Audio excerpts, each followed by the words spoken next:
filibuster. So here to discuss all of this and more, Indiana Congressman Marlin Stutzman. Good morning to you, my friend. So look, I get it. The president wants the Save America Act passed. You guys in the House have passed it. It's not going to go anywhere in the Senate. My question is holding the housing bill hostage. It doesn't need his vote to be turned into law in 10 days.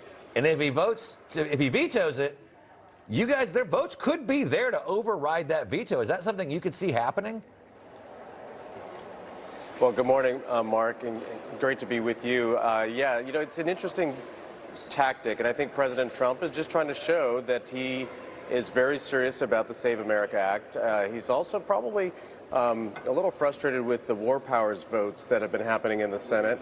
And I think that the conversations yesterday were very productive. It was, you know, one of those, what we heard was there was some yelling back and forth, but that's okay. That's a good process.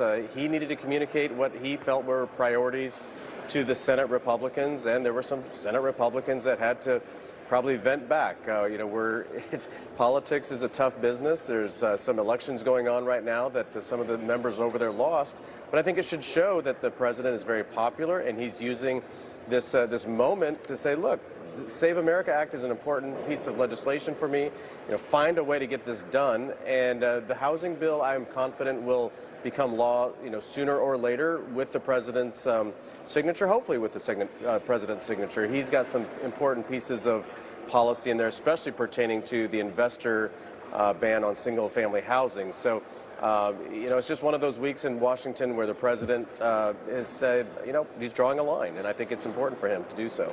Yeah, if the president were to veto this, I mean, what would your vote be? Would you vote to overturn it? Well, we'll see, and I don't know that that actually happens. You know, we've got 10 days at least. If the president decides to veto it, you know, definitely going to hear his reasons why. But I do know that this is a priority for him. He's been focusing on housing and affordability here in the country, you know, since he took office. And so with this particular package, it has broad bipartisan support, really kind of unheard of in this particular Congress. Democrats haven't been willing to help us on other key pieces of legislation, keeping taxes low on the big beautiful bill or energy production. But on the housing bill, this is one that Democrats have been supporting. So if the president vetoes it, I'll listen why and what his thoughts are. We want to work together and stick together as a team, as Republicans. And the president's leadership, he just consistently shows that he's on the right path. He's moving things in the right direction.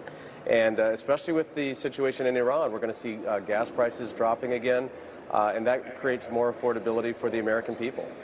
Yeah, speaking of sticking together, Congressman, and you also serve on the House Budget Committee, I want to get to Reconciliation 3.0. This from Politico. House Republicans no closer to a deal on that Reconciliation 3.0. They claim this next package falls short, despite Speaker Johnson remaining optimistic that Republicans can advance it. Do you think we might see another reconciliation package passing Congress? I know the House Freedom Caucus put out their demand list yesterday. Where do things stand right now? You know, I think, Mark, again, this is one of those moments where the president is setting this up with a reconciliation package and getting things through the Senate. As we know, the filibuster rule has been what's holding up legislation in the Senate, and a lot of us House members have been, you know, calling on the Senate to move past the filibuster, so that way we can pass legislation like the Save America Act and other important pieces that have been held up there. You know, the reconciliation process allows for only 51 votes in the Senate, and so that's one of the other tools or the pathways that we can use to get a bill through the Senate. And so we met yesterday. I think it's a priority that we do pass Reconciliation 3. That way we can get the defense funding in that needs to be passed. Of course, defunding Planned Parenthood is another priority that we did in the last reconciliation package that could be in this one as well. Of course, this anti-fraud mission that the administration is on, we're seeing so much waste, fraud, and abuse in these agencies. Of course, the Attorney General just announced a lot of arrests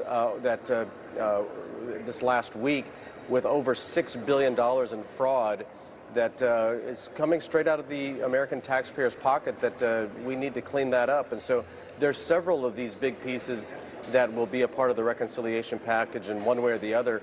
So I think it's important that Republicans continue to move forward and show the American people we're here to clean up government and also make sure that the country is safe. Sounds good. All right, Congressman Marlin Stutzman from the great state of Indiana. Great to see you this morning, my friend. Thank you. Well, fast food giant Wendy's is going